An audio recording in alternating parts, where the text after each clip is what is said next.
Hello students, welcome back. Myself Kulbir Kadyan, Assistant Professor of Chemistry from Government College Islam. जो हमारी last video थी बेटा, उसमें हम जो न्यूक्लियोफिलिक सब्स्टिट्यूशन रिएक्शंस डिस्कस कर रहे थे हेलोएरिन्स की कि हेलोएरिन्स में आपका न्यूक्लियोफिलिक सब्स्टिट्यूशन रिएक्शंस कैसे होती है। वो हम डिस्कस कर चुके थे कि क्यों डिफिकल्ट होती है न्यूक्लियोफिलिक सब्स्टिट्यूशन रिएक्शन हेलोएरिन्स में। अब कुछ न्यूक्लियोफिलिक सब्स्टिट्यूशन रिएक्शन पढ़ेंगे जैसे रिप्लेसमेंट बाय हाइड्रोक्सिल ग्रुप आपका। वैसे तो हमने जैसे नॉर्मली क्या है, हेलोएरिन में आप NaOH डालोगे, आप NaOH के साथ आपका रिएक्शन कराओगे 623 केल्विन टेम्परेचर और 300 एटमॉस्फेरिक प्रेशर पे एसिडिक कंडीशन में, तो आपका हाइड्रोक्सिल ग्रुप बन जाता है। अगर आपका इलेक्ट्रॉन विड्रॉइंग ग्रुप प्रेजेंट है आपका ऑर्थो या पैरा पोजीशन पे, तो उससे क्या आपका जो हेलोएरिन्स की रिएक्टिविटी है न्यूक्लियोफिलिक सब्स्टिट्यूशन रिएक्शंस के प्रति वो क्या है, इंक्रीज हो जाती है। नॉर्मली आपका लेस रिएक्टिव होते हैं हेलोएरिन न्यूक्लियोफिलिक रिएक्शंस के लिए, लेकिन आपका अगर इलेक्ट्रॉन विड्रॉइंग ग्रुप है प्रेजेंट ऑर्थो और पैरा पे, तो रिएक्शन क्या है, जल्दी हो जाती है। जैसे आपका नॉर्मली आपका 623 केल्विन पे हो रही है, लेकिन अगर आपका पैरो पे नाइट्रो है तो 443 केल्विन पे हो रही है रिएक्शन। ऑर्थो पे अगर दो नाइट्रो है आपका, ऑर्थो और पैरा दोनों जगह नाइट्रो है, तो रिएक्शन सिर्फ 368 केल्विन पे आपका क्या है, सब्स्टिट्यूशन रिएक्शन हो रही है। और अगर आपका तीनों पे आपका 2, 4, 6 आपका दोनों ऑर्थो और पैरा पोजीशन पे आपका नाइट्रो ग्रुप लगा हुआ है, तो आपका सिर्फ वार्म करने से रिएक्शन हो रही है। तो आपका ये पता चल रहा है कि जैसे जैसे आप इलेक्ट्रॉन विड्रॉइंग ग्रुप अटैच करते जा रहे हो, तो आपका क्या है, जो रिएक्टिविटी है हेलोएरिन्स की वो क्या है, इंक्रीज हो रही है। अब वो क्यों कैसे हो रही है वो हम स्टडी करेंगे हम रेजोनेटिंग स्ट्रक्चर से। अब लेकिन एक ये ध्यान रखना है, नाइट्रो ग्रुप में भी आपका जब ही आपका इंक्रीज होती है आपका, जब आपका जो नाइट्रो ग्रुप है ऑर्थो और पैरा पोजीशन पे प्रेजेंट है। अगर मेटा पोजीशन पे आपका नाइट्रो ग्रुप प्रेजेंट है तो हेलोएरिन्स की रिएक्टिविटी पे कोई फर्क नहीं पड़ेगा।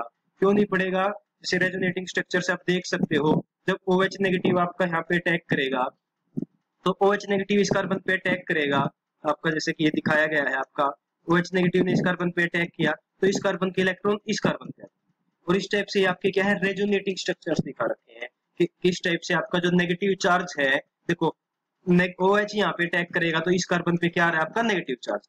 अब ये नेगेटिव चार्ज रेजोनेंस के थ्रू आपका डीलोकेलाइज हो रहा है, और कहाँ पे जा रहा है आपका, एक बार तो ऑर्थो पोजीशन पे आया नेगेटिव चार्ज यहाँ पे, एक बार फिर आपका पैरा पोजीशन पे आया, एक बार फिर ऑर्थो पोजीशन पे आया, इसलिए नाइट्रो ऐसे नेगेटिव चार्ज क्या है, डीलोकेलाइज है। तो मींस आपका पूरी रिंग पे आपका क्या है, डीलोकेलाइज आपका नेगेटिव चार्ज।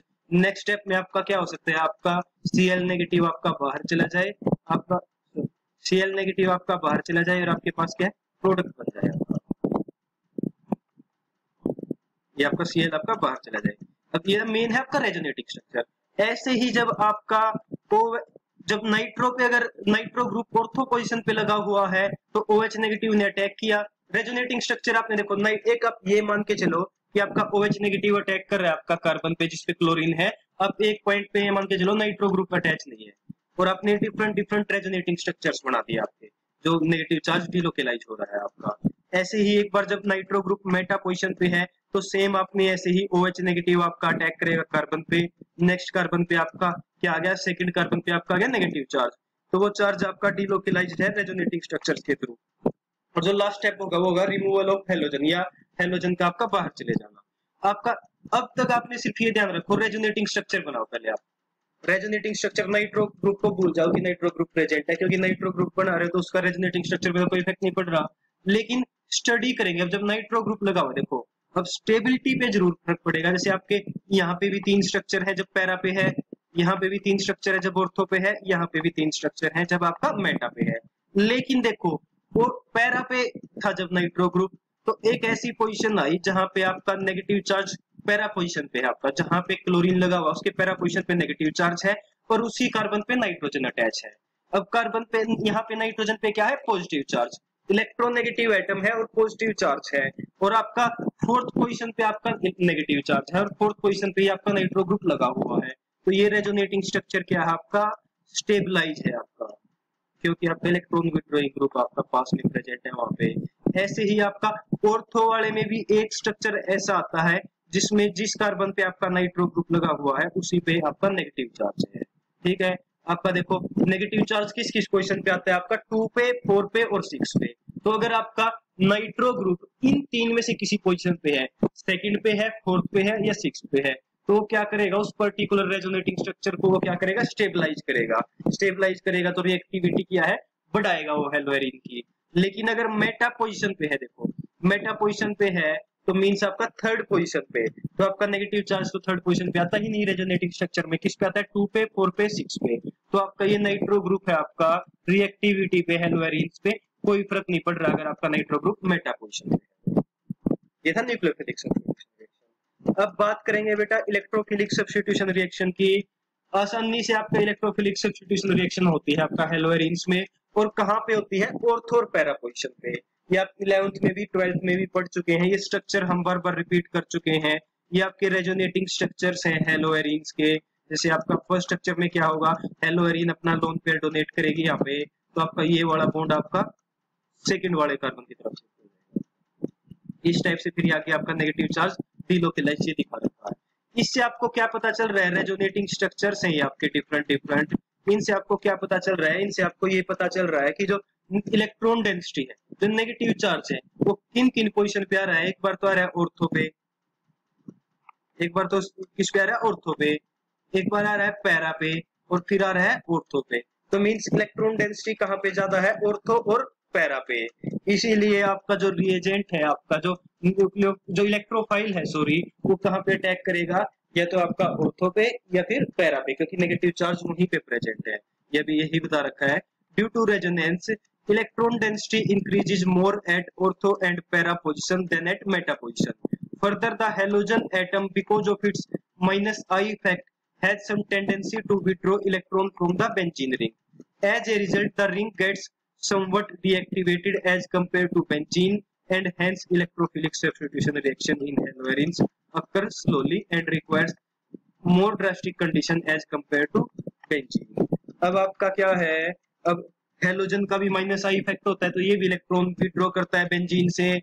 तो आपका जो बेंजीन पे जो आपका इलेक्ट्रॉन, जो आपका हेलोएरिन्स में जो आपका इलेक्ट्रॉन डेंसिटी होती है बेंजीन रिंग के पास, वो बेंजीन के कंपैरिजन में थोड़ा सा कम होती है।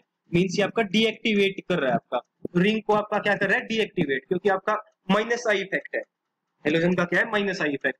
लेकिन प्लस आर है रेजोनेंस में, आपका प्लस है, इलेक्ट्रॉन डोनेटिंग इफेक्ट है रेजोनेंस में, तो ऑर्थो और पैरा पे इलेक्ट्रॉन डेंसिटी बढ़ती है, तो उसकी वजह से आपका क्या है, substitution electrophilic aromatic substitution ortho और पैरा पे हो रहा है। लेकिन कंडीशंस क्या होंगी, ज्यादा ड्रास्टिक होंगी एज कंपेयर टू बेंजीन।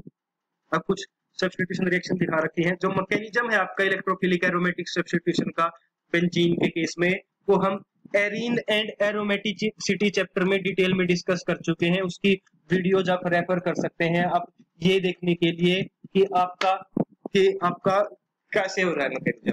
अब जैसे आपका अगर क्लोरीन के साथ रिएक्शन कराएंगे in presence of anhydrous FeCl3, तो Cl आपका पैरा पे भी लग सकता है, ऑर्थो पे भी लग सकता है। अब पैरा वाला मेजर प्रोडक्ट होगा, क्यों होगा, क्योंकि ऑर्थो में क्या है, आपका स्टेरिक हिंड्रेंस है। तो आपने ध्यान रखना है आपका इलेक्ट्रोफिलिक सब्स्टिट्यूशन कहाँ पे होगा, ऑर्थो और पैरा पे। ये आप पढ़ ही चुके हैं। सेम रिएक्शंस का इनका हेलोजिनेशन वाली का भी, आपका नाइट्रेशन का भी, इनका सबका मैकेनिज्म हम डिस्कस कर चुके हैं एरीन और एरोमेटिसिटी चैप्टर की रिएक्शंस में। आपका जो लास्ट वीडियो है उस चैप्टर की, वहां पे रिएक्शंस में आप मैकेनिज्म देख सकते हैं आप।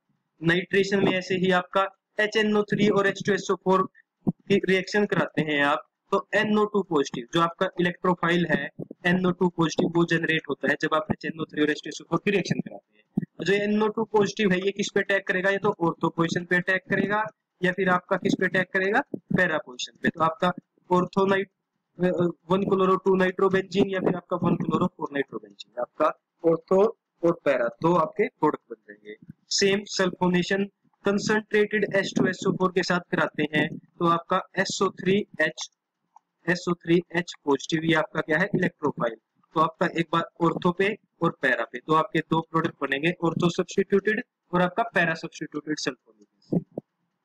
ऐसे ही आपका प्रेडल क्राफ्ट रिएक्शंस, अगर आप एल्काइल हैलाइड के साथ रिएक्शन कराएंगे in presence of anhydrous AlCl3, तो जो आपका एल्काइल ग्रुप है आपका, वो ऑर्थो पे भी लग सकता है और पैरा पे भी लग सकता है। दोनों प्रोडक्ट बनेंगे, ऑर्थो प्रोडक्ट भी और पैरा प्रोडक्ट भी आपका, क्योंकि इसमें जो कार्बोकेटाइन जनरेट होता है वो आपका कौन सा जनरेट होता है, आपका CH3 पॉजिटिव। डिटेल मैकेनिज्म है जो आपका, वो आपका मैंने फिर से बता रहा हूँ, आपका एरीन एंड एरोमेटिसिटी चैप्टर की जो लास्ट वीडियो है, वहां पे आपका डिस्कस कर रखा है डिटेल में इन रिएक्शंस का मैकेनिज्म। ऐसे ये थी आपकी Friedel craft alkylation. Friedel Crafts acylation में क्या होता है आपका, एसाइल क्लोराइड के साथ आप रिएक्शन कराते हैं तो आपका क्या होगा, तो यहाँ पे आपका जो आपका इलेक्ट्रोफाइल होता है वो होता है आपका एसाइल ग्रुप। एसाइल ग्रुप आपका क्या होता है, इलेक्ट्रोफाइल। तो आपका एसाइल ग्रुप एक बार आपका ऑर्थो पोजीशन पे और एक बार आपका पैरा पोजीशन पे, तो आपका ऑर्थो सब्स्टिट्यूएंट और पैरा सब्स्टिट्यूएंट दोनों आपका बन जाते हैं। नेक्स्ट जो रिएक्शन है आपका हेलोएरिन्स की, वो है आपका रिएक्शन विद मेटल, मेटल्स के साथ रिएक्शन।